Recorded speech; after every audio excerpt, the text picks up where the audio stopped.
హిందూ కార్యకర్తల మీదనే అక్రమ కేసులు పెట్టినటువంటి ఉదంతం తాజాగా సంచలనం సృష్టిస్తోంది.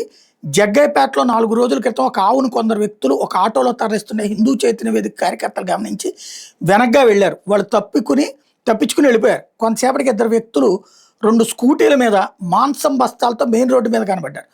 పోలీసులు సమాచారం ఇచ్చారు. ఈ హిందూ చైతన్య వేదిక వాళ్ళు ఆ మాంసం దేనిదని వాళ్ళు అడిగితే దున్నపోతు మాంసం అని చెప్పారు. సరే స్టేషన్కి రండి అని చెప్పి వాళ్ళ స్టేషన్కి తీసుకెళ్లారు.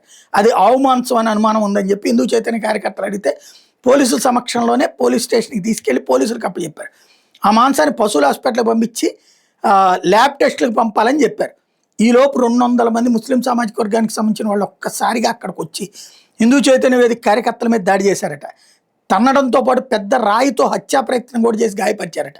పోలీస్ స్టేషన్లో కంప్లైంట్ ఇస్తే ఎఫ్ఐఆర్ నమోదు చేయకపోగా హిందూ కార్యకర్తలని మీ మీద కూడా కేసులు పెడతాము, వాళ్ళు మీ మీద దాడి చేశారు, మీరు వాళ్ళ మీద దాడి చేశారని బైండ్ ఓవర్ చేస్తాం, జీవితకాలం కోర్టుల చుట్టూ తిరగాలని బెదిరిస్తున్నారు.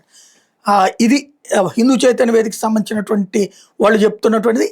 మరి హిందూ సమాజం కనుక చైతన్యవంతులు కాకపోతే పవన్ కళ్యాణ్ సనాతనం అంటే ఉపయోగం లేదు, లేకపోతే చంద్రబాబు నాయుడు గారు సనాతన ధర్మ పరిరక్షణ అంటే ఉపయోగం లేదు. కింద ఉన్నటువంటి స్థాయిలో ఇలాంటి వెధవ పనులు జరుగుతుంటే కంట్రోల్ చేయాల్సిన అవసరం ఉంది.